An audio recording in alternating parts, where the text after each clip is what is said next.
Азыркы бийликке жеке менин көз карашым жакшы иштер да бар, кетирип аткан катачылыктар да бар. Бирок менин пикиримде жалпы жонунан азыркы бийлик колунан келишинче аракет кылып атат. Аракети жок эмес.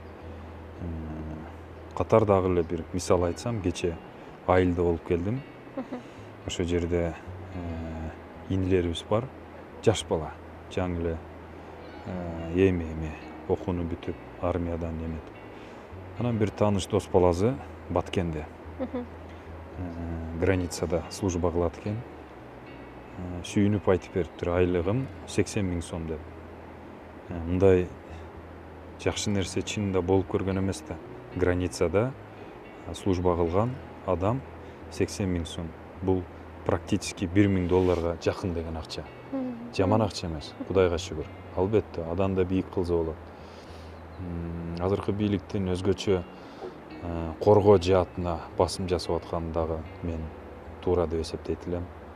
Тилекке каршы эгемендикти биз алгандан кийин ошол убакта саясий элита ойлогон экен, ошол учурда бийлик биз эми чакан мамлекетпиз, биз ким менен согушат элек, ким бизге кол салат эле деп туура эмес ой жүгүрткөн экен да.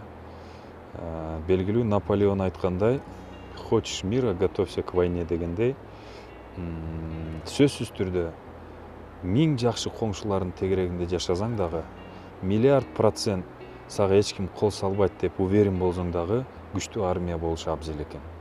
Себеп дегенде акыркы өткөн окуяларды көрдүк.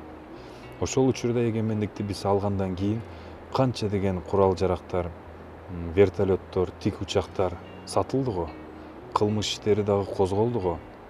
Көптөгөн аскери адамдары, ошол учурда саясатчылар сатып жүрдү. Кыргызстан биз миролюбивая странабыз, эч ким менен арыздашпайбыз, согушпайбыз деп. Бир аз 30 жыл өткөндөн кийин жыйынтыгында эмне болду? Көрсөк кепилдик жок экен. Азыркы бийликтин мен жеке пикиримде аскер системасын, курал жаракты күчтөндүргөнү мен колго аларлык иш деген ойдомун. Албетте катачылыктары жок эмес, катачылыктар да бар. Бул турмушта адам болгондон телегей тегиз болбойт. Ошон үчүн мен азыркы бийликке көз карашым жалпы жонунан түз.